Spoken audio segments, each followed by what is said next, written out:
வகுப்பிலே இன்ஷா அல்லாஹ் முதலாவது வசனமாகிய அல்ஹம்துலில்லாஹி ரப்பில் ஆலமீன் என்பதற்குரிய விளக்கத்திலிருந்து ஆரம்பிப்போம் இன்ஷா அல்லாஹ். ஹமித என்றால் புகழ்ந்தான், அதனுடைய பேச்சொல்லாக வருவதுதான் அல்ஹம்த், புகழ்தல். ஹம்து என்றுதான் ஒரிஜினல் இருக்கும், அலிஃப்லாம் இல்லாமல். அந்த அலிஃப்லாமை சேர்க்கிற போது இந்த அலிஃப்லாமுக்கு அல்லுக்கு இஸ்திக்ராக் என்று சொல்லுவார்கள். இஸ்திக்ராக் என்றால் எல்லாவற்றையும் உள்ளடக்கக்கூடியது.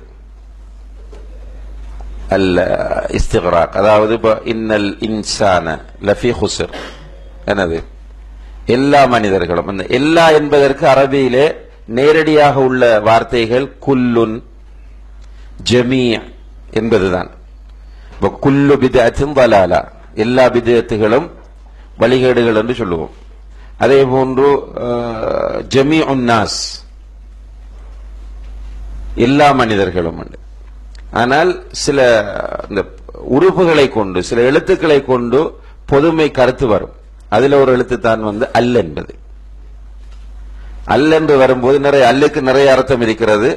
பொதுமை என்கின்ற ஒரு கருத்தை தரக்கூடியதும் இருக்கிறது. அந்த வகையிலே ஹம்துக்கு வரக்கூடிய அல் பொதுமை என்கிற கருத்தை தரும், அதாவது எல்லா புகழும். இப்ப நிறைய பேர்கிட்ட போய் எல்லாம்ன்றது என்ன இங்க இருக்குன்னு கேட்டால் தெரியாது. ஆனால் அல் என்பதுதான் அந்த கருத்தை தரக்கூடிய உறுப்பு என்பதை நாம் புரிந்து கொள்ள வேண்டும். அல்ஹம்து என்றால் எல்லா புகழும். லில்லா என்றால் அல்லாஹுக்கு. பொதுவாக லி என்பது டு அல்லது ஃபார் என்பதனுடைய அர்த்தத்தை கொடுக்கும். இதற்கு ஈக்குவலானது இலா என்பது. லி இலா, லில்லா அல்லாஹுக்கு, இலல்லா அல்லாஹுக்கு. உது இலா சபீல் ரப்பிக், அல்லாஹுடைய வழிக்கு அழை. லில்லா என்றால் அல்லாஹுக்கு. அல்ஹம்துலில்லா, எல்லா புகழும் அல்லாஹுக்கு உரியது. அல்லாஹ் என்றால் என்ன? என்ன அல்லாஹ் என்றால்? அல்லாஹ் என்பது அல்லாஹுடைய திருநாமங்களில் ஒன்று, முதன்மையான திருநாமம். அல்லாஹ் என்பது அல்லாஹுடைய அஸ்மாக்களில் ஒன்று. இந்த அல்லாஹ் என்கிற திருநாமத்துக்குள்ள விசேட தன்மை என்ன என்றால், வேற ஒன்றுக்கும் அந்த பெயரை கொடுக்க முடியாது. இப்ப ரஹ்மான் கொடுக்கலாம், ரஹீம் கொடுக்கலாம், ரவுஃப் கொடுக்கலாம். ஆனால் அல்லாஹ் என்பது ரப்புக்கு மட்டும்தான் வரும், வேறு யாருக்கும் கொடுக்கப்படாது. அல்லாஹ்வுடைய கருத்து நீங்க ஏற்கனவே சொன்னது போல இலாஹ் என்பதிலிருந்து வந்தது. அல்லாஹ் என்பது இலாஹ் என்ற சொல்லிலிருந்து வந்தது. இலாஹ் என்றால் என்ன கருத்து? இலாஹ் வணக்கத்திற்குரியவன். லா இலாஹ, வணக்கத்திற்குரிய ஒன்றுமில்லை இல்லல்லாஹ், அல்லாஹ்வை தவிர. இலாஹ் என்றால் வணக்கத்திற்குரியவன் அல்லது வணங்கப்படுகிறவன். அல்லாஹ் என்பதற்குரிய பொருள் வணங்கப்படுபவன். அல்லாஹ் என்ற பெயருக்குரிய பொருள் என்னென்றால் வணங்கப்படுபவன். அதாவது வணங்கப்படுபவன் என்றால் கண்ணியத்துடனும் நேசத்தோடும் அந்த வணக்கம் இடம்பெற வேண்டும். இன்ஷா அல்லாஹ் பின்னால் அதை விரிவாக பார்ப்போம். அல்ஹம்துலில்லாஹ் என்ற வார்த்தைக்கு பொருள் தெரிய வேண்டும். எல்லா புகழும் அல்லாஹுக்கே. அடுத்ததாக ரப்புல் ஆலமீன், அல்ஹம்துலில்லாஹி ரப்பில் ஆலமீன். ரப் என்றால் பொதுவாக இரட்சகன் என்று மொழிபெயர்ப்போம். சிலர் இறைவன் என்று மொழிபெயர்ப்பார்கள். ஆனால் தமிழ்ல புலமை உள்ளவர்கள் இறைவன் என்ற சொல்லை அல்லாஹுக்கு பயன்படுத்தலாமா இல்லையா என்ற வாத பிரதிவாதங்கள்ல ஈடுபட்டு கொண்டிருக்கிறார்கள். ஏனென்றால் இறைவன் என்ற சொல்லுக்கு எங்கும் நிறைந்தவன் என்ற ஒரு அர்த்தம் தமிழில் இருக்கிறதாம்.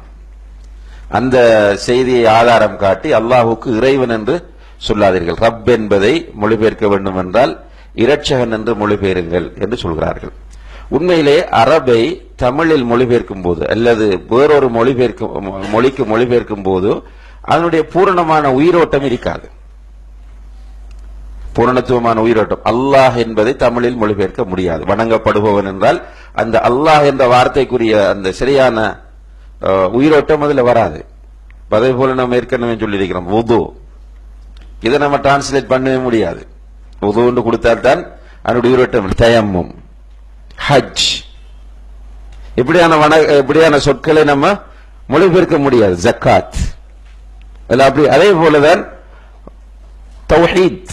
தௌஹீத் என்பதை ஏகத்துவம் என்றும். தமிழ் படிக்கக்கூடியவர்களுக்கு இந்த தௌஹீத் என்பது புரியாம என்ன பண்றாங்க என்றால், தௌஹீத் என்பது ஏகத்துவம் என்றால் ஏகம் சகதத்துவம், ஏகத்துவம்.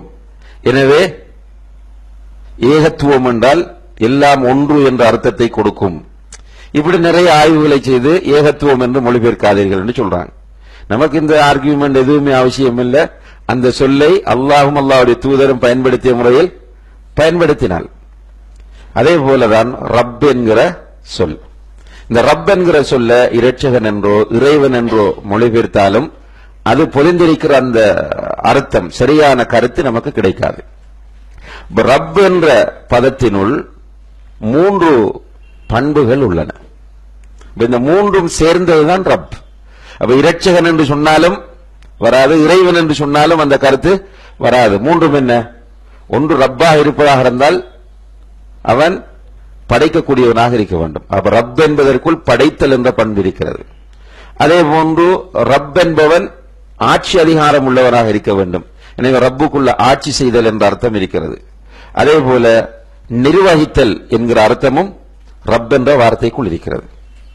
ரப் என்ற வார்த்தையை சொல்லும் போது நமக்கு இந்த 3 பொருளும் அதனுள் அடங்கி இருக்கிறது என்ற அந்த விஷயம் நினைவுக்கு வர வேண்டும்.